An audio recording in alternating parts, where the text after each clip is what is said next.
আসেন আজকে আপনাদের বিরক্ত করি। প্রথমত আপনাদের বিরক্তির কারণ হতে পারে যে এরকম খারাপ রেজাল্টের পরেও আমি কেন সেই জার্সি পরে আজকে কন্টেন্ট করতেছি। তো এই জিনিসটাই আমি আজকে একটু আপনাদেরকে বুঝায় বলতে চাই। আমার ধারণা আপনারা অলরেডি বোঝেন যে আমাদের আসলে হাল ছেড়ে দেওয়ার কোনো সুযোগ নেই। দেখেন আমি সবসময় যেটা বলি যে আমাদের তো টিম বদলানোর কোনো সুযোগ নেই। আমরা এই দেশে জন্মাইছি, এই দেশটাকে ওন করতে হবে। এইটা এমন না যে আমাদের মাথায় কেউ বন্দুক ধরছে। কিন্তু আমাদের তো বাঁচতে হবে, আমাদের বিনোদন পাইতে হবে, আমাদের দলরে নিয়ে আমাদের চিৎকার করতে হবে, সবই করতে হবে।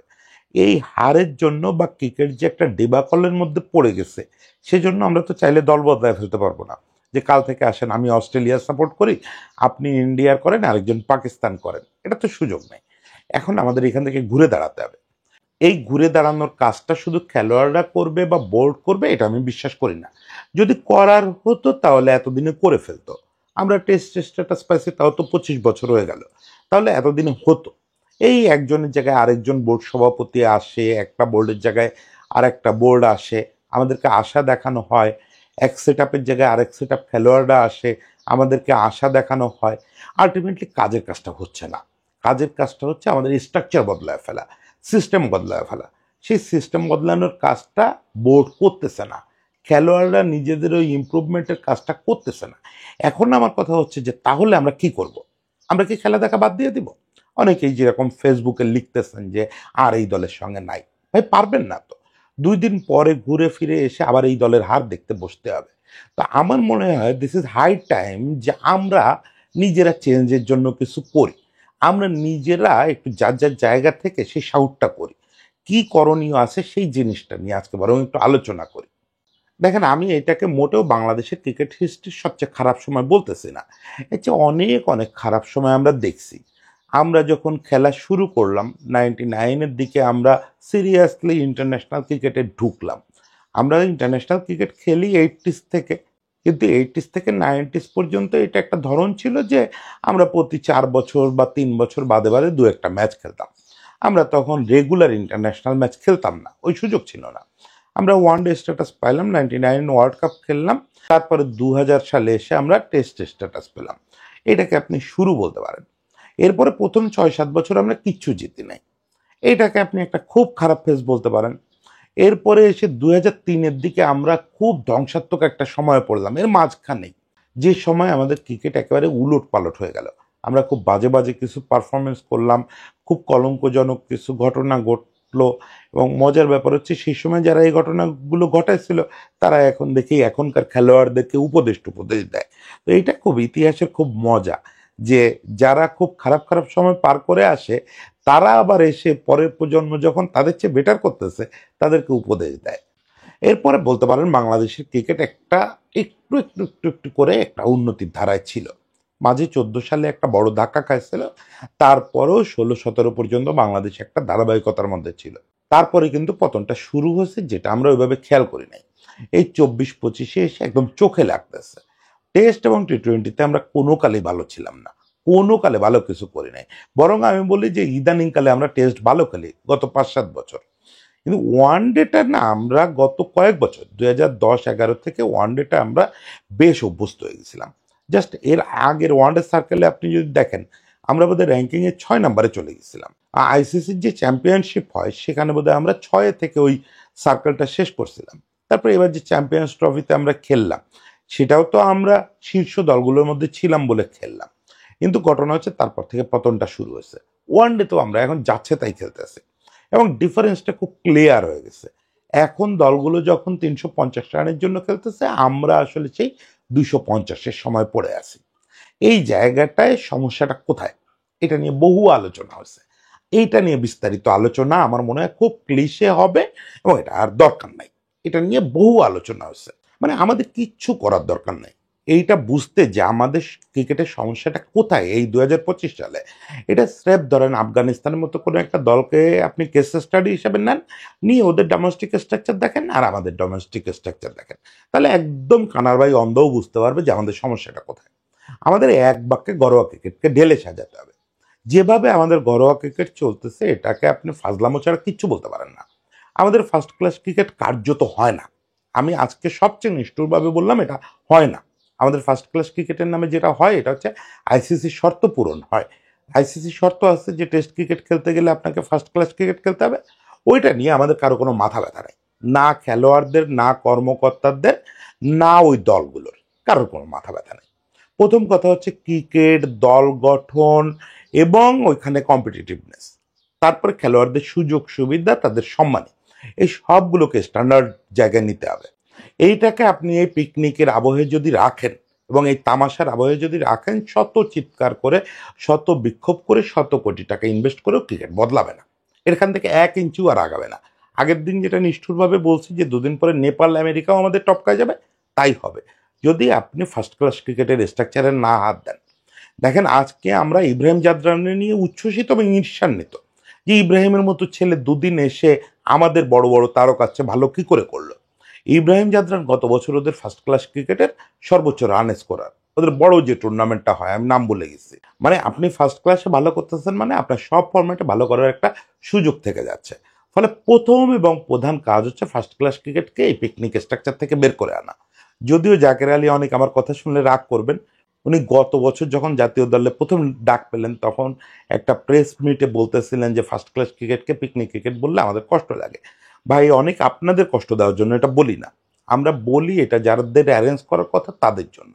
আমরা জানি এখানে কিছু হচ্ছে না, কিচ্ছু হচ্ছে না। অনেক আপনারা আপনাদের ইন্টারন্যাশনাল বন্ধু বান্ধবের কাছে শুনে দেখেন যে ফার্স্ট ক্লাস ক্রিকেট কাকে বলে, কোন লেভেলে হয়। আমাদের ধরেন যেগুলো টেস্ট খেলুড়ের দেশ আছে ওগুলো চতুর্থ স্তরের যে লঙ্গার ভার্সন ক্রিকেটের যে কম্পিটিটিভনেস এবং যে উইকেটের মান এবং ওখানে খেলোয়াড়দের যে বন্ডিং, তারপর দলটা যেভাবে নিজেরা তৈরি করে। আমাদের এখানে কি হয়, বিসিবি 8টা দল বানায় দেয়, বিসিবি 5টা দল বানায় দেয়, এটা তো হইতে পারে না। ওটা লোকালি তৈরি হতে হবে, ওখানকার নির্বাচকরা এলাকার খেলোয়াড়দের ভিতর দিয়ে তৈরি করবে। এই ফাজলামো থেকে না বের হলে হবে না। আপনারা যখন ইন্টারন্যাশনাল ক্রিকেট খেলতে যান, আফগানিস্তানের খেলোয়াড়দের সঙ্গে তো আমাদের বাংলাদেশের সবার ভালো সম্পর্ক। একবার শুনেন তো ওদের স্ট্রাকচারটা কেমন। ওদের ডিস্ট্রিক্ট লেভেলে লঙ্গার ভার্সন ক্রিকেট হয়, সেখান থেকে ধাপে ধাপে ধাপে ধাপে এসে তারপরে মূল ফার্স্ট ক্লাস ক্রিকেটে চান্স পেতে হয়। এত সোজা না। 32টা প্রদেশে খেলা হচ্ছে, প্রত্যেকটা প্রদেশে 60-65টা জেলায় লঙ্গার ভার্সন ক্রিকেট চলতেছে। এখন প্রথম যেটা বললাম, লঙ্গার ভার্সন ক্রিকেটকে একদম ডেলে সাজাতে হবে। এখানে যে এইটুক রাখলাম ওইটুক রাখলাম সংস্কার করলাম ওরকম না, বাতিল করেন, পুরো কাঠামোটা নতুন করে করেন, এরকম না করতে পারলে হবে না। একটু একটু করে একটু একটু করে হবে না। এর পাশাপাশি ঘরোয়া ক্রিকেটে আরও দুটো কাজ খুব জরুরি, খুব জরুরি। সেটা হচ্ছে যে ওয়ানডে এবং টি-20 টুর্নামেন্টের সংখ্যা বাড়ানো এবং সেটা কম্পিটিটিভ করা, মোর কম্পিটিটিভ, মোর স্কিলফুল করা। আমাদের যে ওয়ানডে টুর্নামেন্ট একটা হয় club cricket, Dhaka premier league, এখানে 4 স্তরের ক্রিকেট হয়। এই স্ট্রাকচারটা নিয়ে আমার খুব একটা আপত্তি নেই। একটাই আপত্তি আছে, সেটা হচ্ছে ক্লাবগুলোর সিন্ডিকেট নিয়ে, সেটা বিভিন্ন সময় বলছে ওইটা কম্পিটিটিভনেসে প্রভাব ফেলে, ওই সিন্ডিকেটটা ভাঙা যাচ্ছে না, এটাও একটা সমস্যা। এছাড়া আমাদের স্ট্রাকচারটা ঠিক আছে ওয়ানডে ক্রিকেটের, কিন্তু ওয়ানডে ক্রিকেটে টুর্নামেন্টের সংখ্যা বাড়াইতে হবে। মাঝে কয়েকবার উদ্যোগ নেওয়া হয়েছে যে এনসিএল এর পাশাপাশি একটা ওয়ানডে ক্রিকেট চলবে, সেটা কোনো বছর হয় কোনো বছর হয় না। এই অনিয়মিত ভাবটা কাটায় তুলতে হবে। ওয়ানডে ক্রিকেটটাও শুধু ঢাকার এই টুর্নামেন্টটাকে কেন্দ্র করে করলে হবে না। ফার্স্ট ক্লাস ক্রিকেটটাকে যেরকম ওভারহাউল করতে বলতেছি, এটাকে সারা দেশে ছড়ায় দিতে বলতেছি, একই রকম একটা ওয়ানডে ক্রিকেট থাকতে হবে, ঢাকারটা থাকুক, একই রকম একটা ওয়ানডে ক্রিকেট থাকতে হবে যেটা হচ্ছে এনসিএল এর পাশাপাশি চলবে। মানে এনসিএল দলগুলো ওখানে যখন আপনি ওভারহাউল করবেন তখন তো পুরো সিস্টেম বদলা যাবে, তখন ওই দলগুলোই আবার একটা ওয়ানডে টুর্নামেন্ট খেলবে। এরকম কয়েক ধাপে সেখানে টি-20 যোগ করতে হবে, ঘরোয়া ক্রিকেটে এসব ওভারহাউল করতে হবে। আরেকটা যে করণীয়, যে বললাম দুটো করণীয়, আরেকটা যে করণীয় সেটা হচ্ছে খুব আশু করতে হবে। আমাদের 8টা বিভাগীয় শহরে না হলেও কমপক্ষে 4টা বিভাগীয় শহরে হাই পারফরমেন্স সেন্টার করতে হবে, যেটা আপনার ন্যাশনাল টিমকে ইমিডিয়েট সার্ভিস দেবে। এই যে ঘরোয়া ক্রিকেটের যে ঢেলে সাজানোর কথাবার্তাগুলো বলতেছি, এইগুলা কিন্তু হোমিওপ্যাথিক ওষুধের মতো, এইগুলা কাজ করতে অনেক সময় লাগবে। মানে আজকে আমি এখানে বসে কথা বলতেছি, কালকেই আপনারা কেউ ইনভেস্ট করে ধরেন সব করে ফেললেন। আমি ঘরোয়া ক্রিকেটে যে কথাগুলো বললাম, আমি তো বিস্তারিত বলি নাই, এর আগে অনেকে বলছেন, আমিও দু একটা কন্টেন্টে বলছি, ওটা যে কেউ চাইলে বুঝতে পারবে যে কি করতে হবে। এখন ধরেন কালকে করে ফেললেন, তাহলে কি পরশু দিন থেকে আমরা ন্যাশনাল টিম ওখান থেকে প্রোডাকশন পাবো? পাবো না। এটা 2 বছর 3 বছর 4 বছর এমনকি 5 বছরও লাগতে পারে ওই সিস্টেমের প্রোডাকশন ন্যাশনাল টিমে পৌঁছাইতে। কারণ এটা দীর্ঘমেয়াদী একটা প্রক্রিয়া। এটা তো আস্তে আস্তে একবার তৃণমূল থেকে উঠে আসবে, কিন্তু আমাদের তো ইমিডিয়েট রেজাল্ট পেতে হবে। আমাদের তো এভাবে বসে থাকলে চলবে না। আমাদের ধরেন সর্বোচ্চ কতটুকু অপেক্ষা করতে পারি আমরা? 6 মাস অপেক্ষা করতে পারি, 8 মাস অপেক্ষা করতে পারি। আমাদের এই জেনারেশনটা, যেটা আমি প্রায় বলি যে আমাদের কিন্তু একটা গ্রোমিং জেনারেশন আছে। আমাদের ন্যাশনাল টিমে এই মুহূর্তে 4-5টা খেলোয়াড় আছে যাদের পক্ষে ইন্টারন্যাশনাল সুপারস্টার হওয়া সম্ভব। এদের নাম আমি বহুবার বলছি, আপনারাও জানেন। এছাড়াও আমাদের এজ লেভেল টিমগুলো যদি আপনি দেখেন, সব মিলে 50-60টা খেলোয়াড় আছে যাদের প্রত্যেকের ওই পোটেনশিয়াল আছে। এখন কথা হচ্ছে এই পোটেনশিয়ালগুলোকে ইমিডিয়েটলি ইন্টারন্যাশনাল লেভেলের জন্য রেডি করতে আমাদের লাগবে হাই পারফরমেন্স সেন্টার, যেটা আসলে আপনাকে ইন্টারন্যাশনাল ক্রিকেটারকে শেপ দেবে। আপনি ঘরোয়া ক্রিকেট ভালো করবেন, ওটা হচ্ছে আপনাকে ক্রিকেটার তৈরি করে দেবে। এখন ইন্টারন্যাশনাল ক্রিকেটারকে শেপ দেবেন কি করে? ইন্ডিয়াতে এই কাজটা করা হচ্ছে, ন্যাশনাল ক্রিকেট একাডেমি আছে, ওটাই ওদের হাই পারফরমেন্স সেন্টার, ওটাই ওদের একাডেমি। ওইটার আবার প্রত্যেকটা প্রদেশে একটা করে শাখা আছে, এনসি এর শাখা আছে। ওদের ওটা অনেক ভয়াবহ ব্যাপার, অনেক ভয়াবহ ব্যাপার। ওটা আপনি রাতারাতি কপি করতে পারবেন না। আপনি কোনটা কপি করতে পারবেন? সেটা হচ্ছে আফগানিস্তানেরটা। আফগানিস্তানে 3টা হাই পারফরমেন্স সেন্টার আছে, যেটার আউটপুট কিন্তু আপনি এখন ওদের ন্যাশনাল টিমে দেখতে পাচ্ছেন। আপনারা ওই যে আগের দিনও বলছি যে অনেকেই ভাবেন যে আফগানিস্তানের ব্যাপারটা শুধু আবেগ আর শুধু পেশি শক্তি। ভাই না, ওদের স্কিল লেভেলে অনেক কাজ হচ্ছে, অনেক কাজ হচ্ছে, এবং দেখবেন ওয়ার্ল্ডের টপ টপ বিশেষজ্ঞরা ওদের ওখানে কাজ করতেছেন। আমরা এগুলো ভাবতেও পারি না। ধরেন ওরা যে লেভেলে বিশেষজ্ঞদের এনে ওদের ওখানে কাজ করাচ্ছে, আমরা এটা ভাবতে পারতেছি না।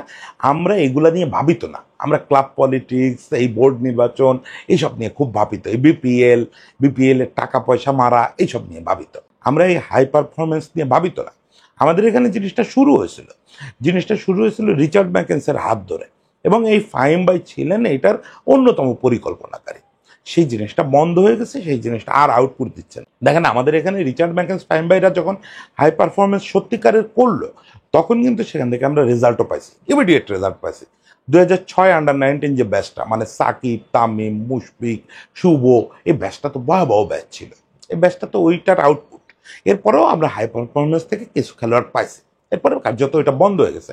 এখন এইচপি আছে, এখন এইচপির কাজ হচ্ছে বিভিন্ন বিদেশ সফরে আন্ডার-23 যে এজ লেভেলটা, মানে আন্ডার-19 পাস করে আসা খেলোয়াড়দের জন্য একটা ইমার্জিং টিম করা। এছাড়া এইচপি কোনো কাজ করে না। এছাড়া এইচপি যে কাজ করে, আমাদের এইচপি যারা চালান এখন এই ফাহিম ভাই পরবর্তী বা ম্যাকেন্স পরবর্তী যুগে, তারা এইচপিটারে একাডেমি পাবেন। সমস্যা হচ্ছে হাই পারফরমেন্স আর একাডেমি, এর ভিতরে কি পার্থক্য, এটাই আমাদের এখানকার সংগঠকরা বোঝেন না। এখন কারে বুঝাবেন আপনি? তাহলে কি বাংলাদেশে এগুলো বোঝার লোক নাই? আপনি যদি 4টা হাই পারফরমেন্স করেন, এটা ডিজাইন কে করবে? আমি ধরে নিলাম ফাহিম ভাই এটা করবে না, তাহলে এটা ডিজাইন কে করবে? আপনি কি আবার রিচার্ড ম্যাকেন্সকে আনবেন? আপনার কি ধারণা বলেন তো, বাংলাদেশে এই বিষয়ে বিশেষজ্ঞ আছে?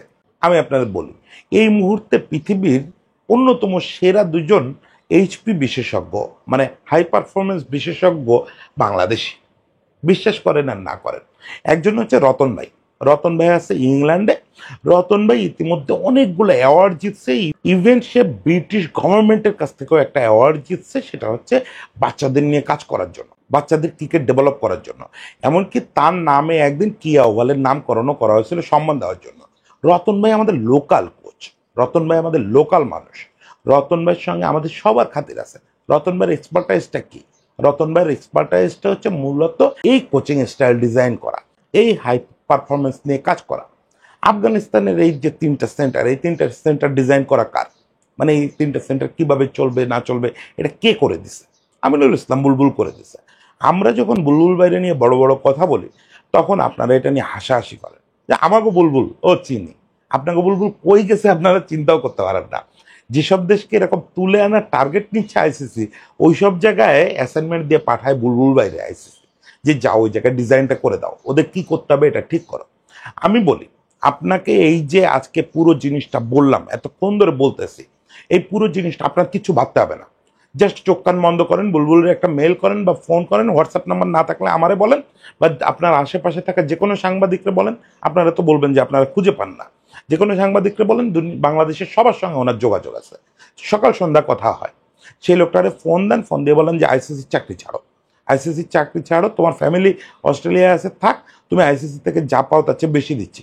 তোমার কাজ আগামী 1.5 বছর ধরে বাংলাদেশে ঘরোয়া ক্রিকেট এবং হাই পারফরমেন্স ডেলে সাজানো। পুরাটা ডিজাইন করবা, তুমি এটার চিফ হবা, তুমি যারে যা বলবা সে তাই করবে। তুমি যদি বলো যে এই কোচদের ওর জায়গায় পাঠান, ওই কোচদের এই জায়গায় পাঠান, তোমার ডিজাইন অনুযায়ী কাজ হবে। আফগানিস্তান যুদ্ধবিধ্বস্ত দেশ থেকে আজকে পৃথিবীর ডমিনেন্ট দেশ হয়ে গেছে। পর পর বিভিন্ন আইসিসি ইভেন্টে ইংল্যান্ডে হারায়, ইংল্যান্ড অস্ট্রেলিয়ার হারায় কাঁপায় দিচ্ছে। সেই পুরো ডিজাইনটা আপনার বুলবুলে করা, আর আপনি লোক খুঁজে পান না, আপনি বুঝতে পারেন না যে কী করতে হবে। যাই হোক, সাজেশন যথেষ্ট দিচ্ছি, ফ্রি সাজেশন আর দিব না। এখন কথা হচ্ছে আমরা কথা বলি। আপনারা যারা শুনতেছেন আপনারা তো বোর্ড না, আপনারা আমার মতো একজন। ওই যে শুরু যেখান থেকে করছিলাম যে আমরা কি করব, আমরা কি বসে থাকবো এই শুধু মোবাইলের ক্যামেরা চালা দিয়ে বক বক করবো, বা আপনি আমার বক বক শুনবেন, বা টিভিতে এইগুলা রোজ শুনবেন এবং এই খেলোয়াড়দের আত্মসমর্পণ এটা দেখতে থাকবেন, নাকি দল বদলাবেন? দল বদলানোর তো সুযোগ নাই, আপনার ঘুরে ফিরে এইটাই করতে হবে। এই লাল সবুজ ছাড়া আপনার কোথাও যাওয়ার নাই, যাইতে পারবেন না ভাই। এমন না যে আপনারা আমরা জোর করে আটকায় রাখবো বা আমার কেউ জোর করে আটকায় রাখছে। 2 দিন চোখ বন্ধ করে অন্যদিক তাকায় থাকলে 3য় দিন চোখ থেকে পানি বেরোয় আসবে, যাই দেখে আসি। টিভিটা বন্ধ করে চলে আসবেন, খেলার শব্দ পাবেন, চলে যাবেন, আবার ওইখানে গিয়ে বসবেন, আবার মেজাজ খারাপ নিয়ে উঠবেন। এই চক্রে কতদিন পড়ে থাকবেন? প্রেশার গ্রুপ ক্রিয়েট করেন। প্রেশার গ্রুপ ক্রিয়েট করে বাংলাদেশে অনেক কিছু করা যায়, এটা কিন্তু আমরা অলরেডি টের পেয়ে গেছি। আমাদের সামনে কিন্তু বড় উদাহরণ আছে যে পুরো রাষ্ট্র ব্যবস্থা বদলায় ফেলছে তরুণরা প্রেশার গ্রুপ ক্রিয়েট করে। তারা মুভমেন্ট করছে, বিপ্লব করছে, অমুক তমুক। ক্রিকেট কেন বদলানো যাবে না? আমাদের কোনো কথা তো কেউ শুনতেছে না। আমরা আজকে এই 20-25 বছর ধরে সেই উৎপল সুব্রত থেকে শুরু করে ওয়াসিম আকরাম, অমুক তমুক, বাংলাদেশ এবং বিদেশের সব বিশেষজ্ঞতা এতে হাত পা ধরতেছে যে তোমরা এই পোটেনশিয়ালটা নষ্ট করো না, বাংলাদেশের এই অসীম সম্ভাবনা নষ্ট করো না। কেউ কারো কথা শুনতেছে না, কোনো সংগঠক কথা শুনতেছে না, কোনো অ্যাডমিনিস্ট্রেটর কথা শুনতেছে না। সেক্ষেত্রে পাবলিককে কিছু করতে হবে। কি করতে হবে সেটা ভাবেন, কি করতে হবে, আমরা কি করতে পারি। প্রয়োজনে রাস্তায় নামতে হবে, প্রয়োজনে মিরপুরে স্টেডিয়ামের সামনে গিয়ে দাঁড়ায় থাকতে হবে। যে আপনারা যতক্ষণ এই ডিসিশনগুলো নেবেন না, যতক্ষণ ক্রিকেট বিকেন্দ্রীকরণ না করবেন এবং ঘরোয়া ক্রিকেট ওভারঅল না করবেন, ততক্ষণ পর্যন্ত আমরা এখান থেকে যাব না। আমি এটা একটা অতি পদক্ষেপের কথা বললাম। এটা হতে পারে নানা রকম প্রেশার গ্রুপ তৈরি করা হতে পারে। যতগুলো আমাদের সাপোর্টারদের অর্গানাইজেশন আছে সবাই মিলে একসঙ্গে বসেন, বসে আপনারা একটা কর্মপরিকল্পনা ঠিক করেন, একটা স্মারকলিপি দেন বিসিবির, সময় দেন 3 মাস, যে 3 মাস সময়ের মধ্যে আমরা এটা দেখতে চাই, নতুবা আমরা এই পদক্ষেপ নেব। আমরা স্টেডিয়ামে কোনো দর্শক আসতে দিব না, আমরা সারা বাংলাদেশে আহ্বান জানাবো যে সবাই টিভি বন্ধ রাখবে। 6টা মাসের হুমকি দেন যে 6টা মাস আমরা বাংলাদেশে কেউ টিভিতে খেলা দেখবো না। কোথায় যাবে? বোর্ডের লাফানি দৌড়ায় আপনার বাসায় চলে আসবে, দৌড়ায় এসে জিজ্ঞেস করবে যে ভাই কি করতে হবে বলেন। সব স্পন্সর পালায় যাবে। যেই আপনি টিভিটা বন্ধ করে দিবেন, আপনার হাতে রিমোট, আপনার রাস্তায়ও নামতে হবে না। অ্যাকচুয়ালি আপনি রিমোটের সুইচ টিপে দিলে বিসিবি বন্ধ হয়ে যাবে, রিমোট আপনার হাতে। কারণ বিসিবি হচ্ছে টিভিতে আটকানো, পৃথিবীর সব ক্রিকেট বোর্ড, সব ফুটবল বোর্ড, সব হচ্ছে টিভিতে আটকানো। টিভি যেই বন্ধ হয়ে যাবে, স্পন্সর চলে যাবে, তারা আর এই মাতলামি করার সুযোগ পাবে না। এখন আমাদের ক্রিকেটটা মাতলামিতে চলতেছে, এটা আপনি বন্ধ করতে পারেন। আপনারা বসেন, আপনারা ক্রিকেট সাপোর্টাররা বসেন, সবগুলো সংগঠন মিলে বসেন, বসে একটা কর্মপরিকল্পনা ঠিক করেন, সোজাসুজি বলে দেন। দেখেন, আমি একটা কথা বলি, ভারত পাকিস্তানের পরে পৃথিবীর সবচেয়ে সম্ভাবনাময় ক্রিকেট কান্ট্রি হচ্ছে বাংলাদেশ। এই দেশের মতো এত ডেডিকেটেড এবং এত সম্ভাবনাময় দর্শক এই পৃথিবীতে আর কোথাও নাই। এই দেশের মতো এত সুন্দর দর্শক কোথাও নাই। এমনকি ইন্ডিয়া পাকিস্তানকে আমি আগায় রাখি, তারপরেও তাদের দর্শক যদি পারফরমেন্স না পায় মুখ ফিরে নেয়, সত্যি সত্যি মুখ ফিরে নেয়। 2007-এ নিছিল ইন্ডিয়ান দর্শক, মুখ ফিরে নিয়েছিল। পরে ইন্ডিয়ান ম্যানেজমেন্টকে অতি কষ্ট করে আবার সেই জায়গায় আনতে হয়েছে। পাকিস্তান তো এবার বাসিত আলী বলতেছিল জিনিসপত্রের দাম বেশি বলে টিভি ভাঙতেছে না লোকজন। পাকিস্তানের দর্শক খুব রূঢ়, 2 দিন পারফর্ম করতে না পারলে সরে যায় পাশ থেকে। সেখানে আমাদের 9-10 কোটি দর্শক, একদম ক্লিয়ার দর্শক। বড় বড় কোম্পানিগুলো বলে না যতগুলো মাথা ততগুলো ব্যবসা, এখানে কি, এখানে 9-10 কোটি মানুষের মার্কেট। এই মুহূর্তে বাংলাদেশে অন্তত 1 থেকে 1.5 লাখ অ্যাক্টিভ ক্রিকেটার আছে যাদের বয়স 20-এর কম। আপনি বুঝেন কত সম্ভাবনাময় একটা দেশ। ইংল্যান্ড অস্ট্রেলিয়া এরকম একটা কাঠামো পাইলে ওরা আনন্দে ভেসে যেত যে এইটারে ইউজ করে আমরা অন্য লেভেলে চলে যাব। বাকি দেশগুলো এই কাঠামোর স্বপ্ন দেখে। এই আফগানিস্তানের কথা বলতেছি, বা জিম্বাবুয়ে এই দর্শক এবং এই প্যাশনের অভাবে হারায় যাচ্ছে। কেনিয়া শেষই হয়ে গেল, কারণ ওদের দর্শকও নাই, এই খেলোয়াড়ের রিসোর্সও নাই। আমাদের তো আছে, আমাদের দুর্দান্ত রিসোর্স আছে। সারা দেশে তৃণমূল পর্যায়ে বাচ্চা বাচ্চা ছেলেপেলেরা খেলতেছে, স্বপ্ন দেখতেছে সাকিব হবো, অমুক হবো, তমুক হবো। এটারই কেউ ইউজ করতেছে না। এটা এখন ইউজ করাতে পারেন আপনি, এখনই বাসা থেকে কিছু একটা পদক্ষেপ নেন। প্রয়োজনে ফেসবুকে গ্রুপ করেন, কিছু একটা করেন, প্রেশার গ্রুপ তৈরি করেন। কি করতে হবে জানি না, আমি খুব অলস মানুষ, আমি খুব গর্তে ঢুকে থাকা মানুষ, আমি কিছু করব না, আমি ওই বক বক করে যাব। আপনারা কিছু করেন, আপনারা ব্যাপারটা নিজেদের হাতে নেন, কারণ এরা কথা শুনবে না। আপনারা যেদিন এখান থেকে উঠে দাঁড়াবেন, এই যে জাকের আলীর ছবিটা থামবে দিয়ে বলছি যে উঠে দাঁড়ানোর সময় এখন, এই উঠে দাঁড়ানোটা যেদিন নিশ্চিত করবেন, বুঝবেন যে ক্রিকেট বদলানো শুরু করছে। ওই গালিগালাজ করে বিরক্তি প্রকাশ করে ক্রিকেট বদলাবে না। সবাই ভালো থাকবেন, আমি আশা করতেছি আপনারা উঠে দাঁড়াবেন। সবার জন্য শুভকামনা।